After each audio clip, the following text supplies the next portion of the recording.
What's up, guys? Welcome to Google Motoring YouTube channel. So in today's quick video, I'm going to share with you an issue that I've had repeatedly with the Xenon headlights in my 2007 BMW 328i Coupe.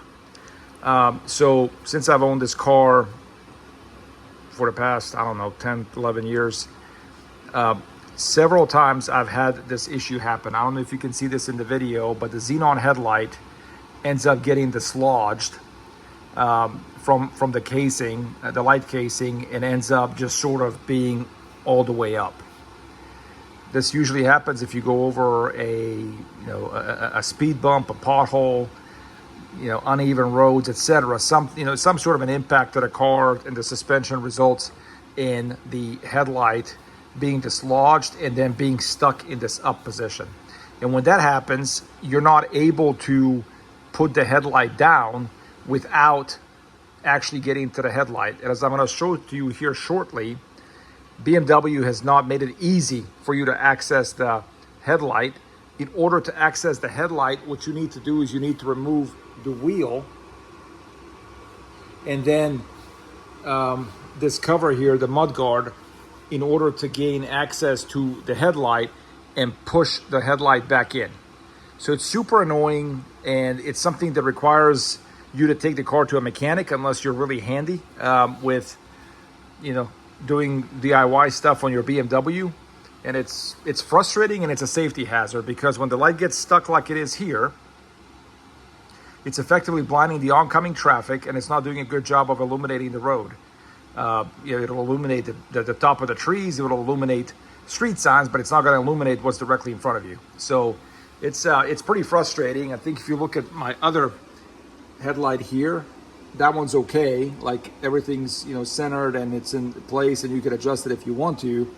But if you go to this one, I don't know if that's showing up on the video, but it's pretty it's stuck up there, and there's nothing you can do to lower it unless you gain access to the headlight, which requires the removal of the wheel. So let me kind of show you how ridiculous the design is in the BMW that prevents you from being able to effectively create a mechanism for you to access the top of this headlight through the hood.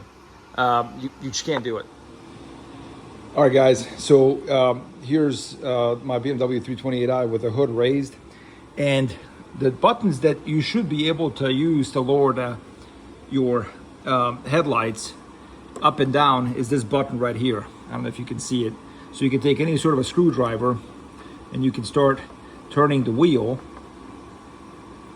and this wheel will turn. I would actually just need to get a little bit of a bigger screwdriver here, but anyway, this thing is supposed to turn, and when it turns, it's supposed to be lowering the headlight or raising it up. But what ends up happening is when it's dislodged like this, you can turn this however many times you want. It will have zero impact on the headlight.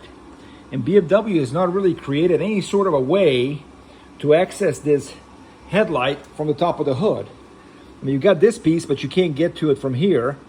And then that's pretty much the only way that you can access even part of the light, but it's not going to help you with this particular issue.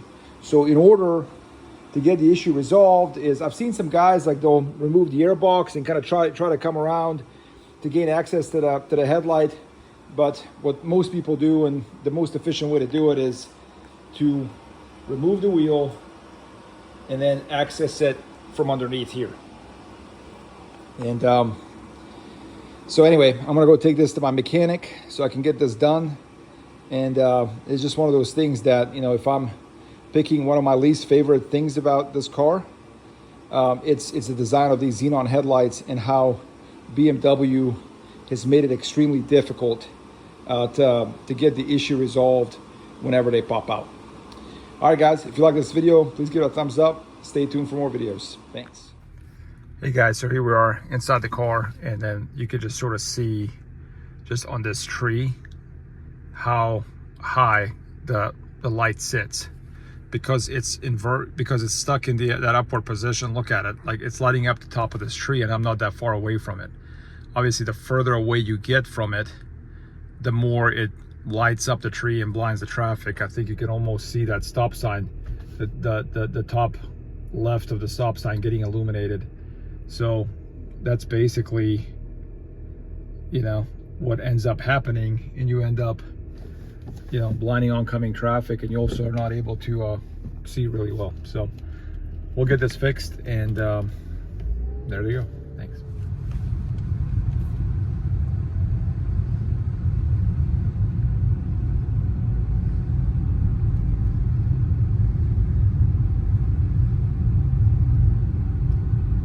Look at the light. Look at that. Look at the illumination on the trees. Ridiculous. I just don't understand what BMW was thinking with this design. I mean, the only logical conclusion that I can reach is that they wanted to make it. Look at the trees getting illuminated from this thing. It's ridiculous. So why did they make it so difficult to fix? So you have to go take it to a BMW dealer so they can charge you money to get it fixed. I mean, like, it seems like it'd be so easy to design a problem to when these headlights pop out, but no, like they've got to design it in such a way to where you need to get it removed. Remove a freaking tire, like a wheel, you know, and then, like, I don't know. I mean, just don't even get me started. But it's pretty frustrating that, you know, it really takes away from the, look at this, look at the trees getting illuminated. It really takes away from the driver experience and the ownership experience of these cars when you have, like, you know, an intentional reason to nickel and dime, like, your customers. Look at this. Look at how much that illuminates everything. It's crazy. I'm probably gonna get flashed like crazy now. So, all right, guys, I'll keep you posted. Thanks.